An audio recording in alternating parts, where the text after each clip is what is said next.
البتہ یہ ہے کہ اس واقعے کی جو یادگار ہے اس میں کوئی شک نہیں ہے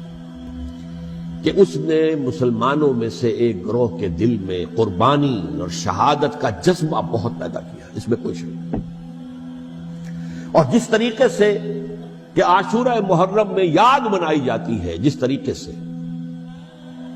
اس نے اہل تشیع کے اندر قربانی کا جذبہ بے انتہا پیدا کر دیا، اگرچہ وہ جذبہ بروئے کار نہیں آتا، اس لیے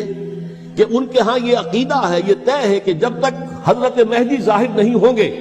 ہم کسی کے خلاف بغاوت نہیں کریں گے۔ یہ پوری تاریخ میں ان کا معاملہ رہا، تمام جو ہے ائمہ اہل بیت کا معاملہ رہا،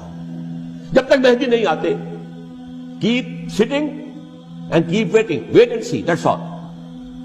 یہ تو خمینی صاحب نے کیا ہے، آیت اللہ خمینی صاحب نے، کہ انہوں نے یہ ایران کے شیعوں کو باور کرایا کہ بھائی جب آئیں گے حضرت مہدی آ جائیں گے، لیکن ہم اب ہاتھ پر ہاتھ رکھ کر بیٹھے رہیں، باطل کو چیلنج بھی نہ کریں،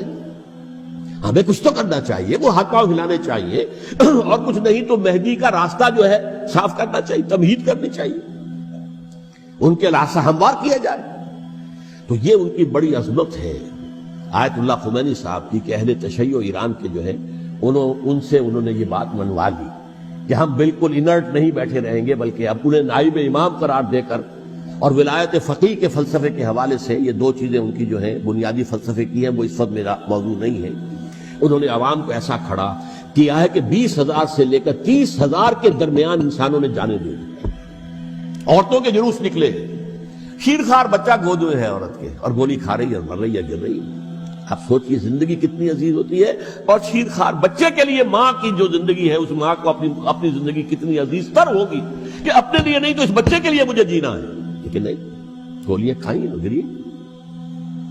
یہ جذبہ انہی میں ہے۔ واقعہ یہ ہے کہ اہل سنت کے اندر یہ جذبہ نہ ہونے کے برابر ہے۔ یہ میں واشگاف الفاظ میں کہہ رہا ہوں، پورے عالم اسلام میں صرف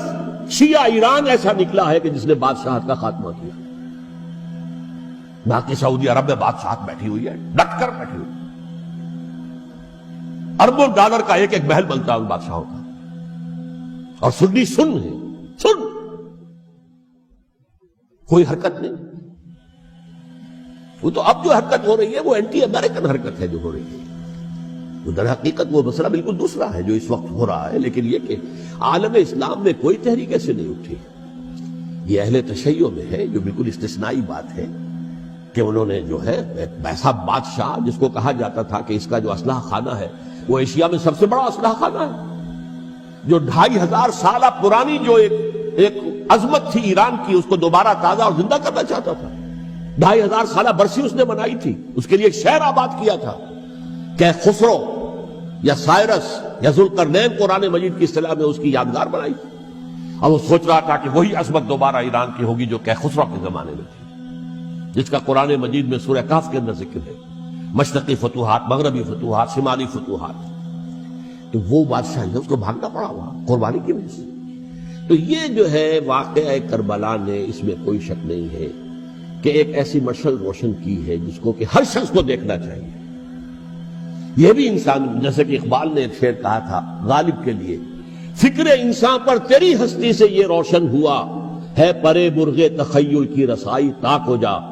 تو فکر انسان پر حضرت حسین کی قربانی سے یہ واضح ہوا ہے کہ انسان کس حد تک جا سکتا ہے قربانی دینے کے لیے اپنے کسی مقصد کے لیے۔